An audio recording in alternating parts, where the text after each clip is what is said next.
በአማራ ክልል መንግስትና በአማራ ፋኖ ህዝባዊ ድርጅት አፋሕድ መካከል ለረጅም ጊዜያት ድርድር ሲደረግበት የቆየው ዘላቂ የሰላም ስምምነት ተፈርሟል። በክልሉ መንግስት በኩል ርዕሰ መስተዳድር አረጋ ከበደ፣ በአማራ ፋኖ ህዝባዊ ድርጅት አፋሕድ በኩል ደግሞ ካፕቴን ማስረሻ ሰጤ ስምምነቱን ፈርሟል። ከዚህ ቀደም ሲካሄድ የነበረው ድርድር በአፍሪካ ህብረትና ኢጋድ አደራዳሪዎች አማካኝነት ሲካሄድ የቆየ መሆኑም በመድረኩ ተገልጿል። ዕለቱ ለክልሉ ህዝብና አካባቢ የሰላም አየር መተንፈስ የሚያስችል የመጀመሪያ ሁነት መሆኑን የገለጹት ርዕሰ መስተዳድር አረጋ ከበደ ከግጭት አትራፊ እንደሌለ ተናግረዋል።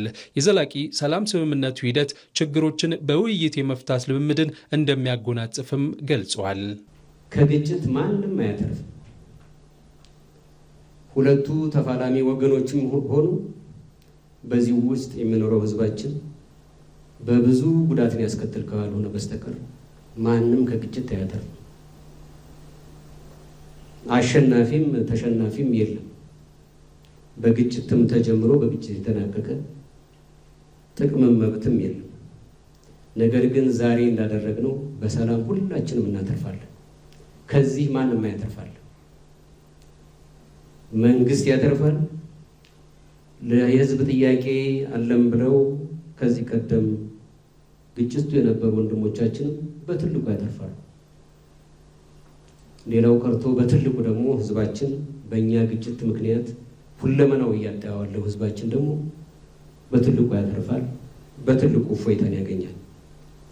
እንዲህ አይነት ድርድርና ውይይት ሰላምን ብቻ ሳይሆን ችግሮቻችንን በውይይትና በድርድር የመፍታት ልምምድን ያጎናጽፋል። በክልሉ የሚንቀሳቀሱ ታጣቂዎች ወደ ሰላማዊ መንገድ እንዲመጡ የህዝቡ ተደጋጋሚ ጥያቄ መሆኑን የገለጹት ርዕሰ መስተዳድሩ መንግስት ለሰላማዊ ውይይት ዝግጁ መሆኑንም በመግለጽ ሌሎች በጫካ ታጥቀው የሚንቀሳቀሱ ወደ ውይይት እንዲመጡም ጥሪ አቅርበዋል። ችግሮችን በጠመንጃ ፈሙዝ መፍታት አለብን ብለው ወደዚህ ድርድር ላልመጡ፣ ወደዚህ ውይይት ላልመጡ ወንድሞቻችን ትክክለኛው አማራጭ እና ለክልላችንና ለሀገራችን የሚበጀው ምርጫ ይሄ መሆኑን በመገንዘብ አሁንም ማናቸው ነው ጥያቄ ያለን የሚሉ አካላት በድርድርና በውይይት ለመፍታት መንግስት ቁርጠኛ በመሆኑ አሁንም በድጋሜ ጥሪ ማስተላለፍ እፈልጋለሁ።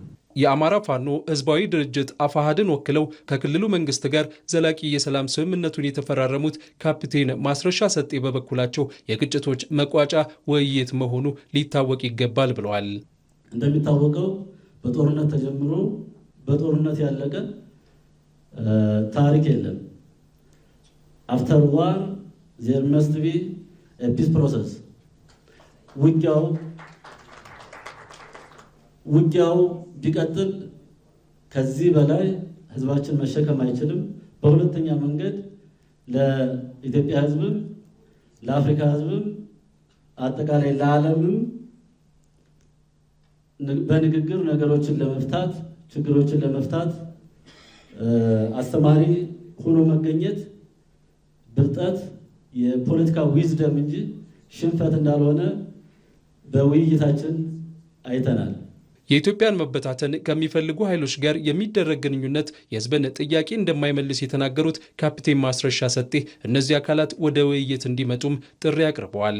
የአማራ ፋኖ ህዝባዊ ድርጅት የአማራን ህዝብ ጥያቄና የኢትዮጵያን ሉዓላዊነት፣ የኢትዮጵያን የግዛት አንድነት እና የኢትዮጵያን ጥቅም ባስከበረ መንገድ ተነጋግረናል።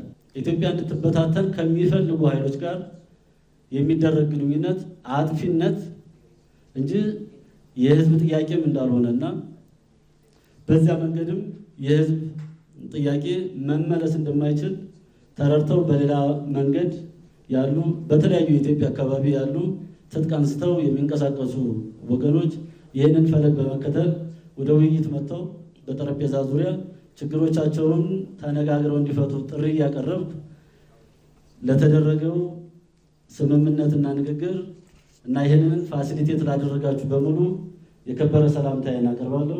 አመሰግናለሁ። በአማራ ክልል መንግስትና በአማራ ፋኖ ህዝባዊ ድርጅት አፋሕድ መካከል የተፈረመው ዘላቂ የሰላም ስምምነት ክልሉ በቀጣይ ለሚያደርገው የሰላም እንቅስቃሴ ጉልህ ሚና እንደሚኖረውም ተገልጿል።